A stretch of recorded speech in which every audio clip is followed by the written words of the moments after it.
It's quiz time! Unsa ang Bisaya sa good morning? Is it maayong hapon or maayong buntag?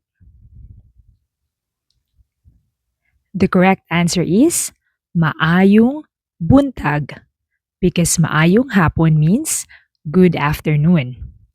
Now, unsa ang Bisaya sa how are you? Is it salamat or kumusta?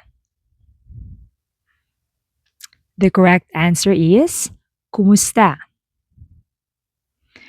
Unsa ang Bisaya sa I'm sorry?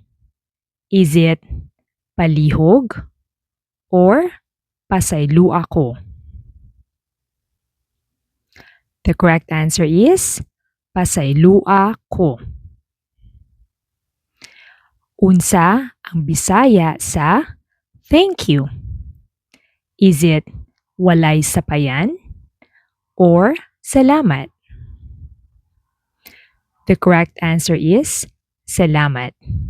If you want to have more quiz like this, feel free to subscribe in our channel. Hangtod sa sunod, salamat!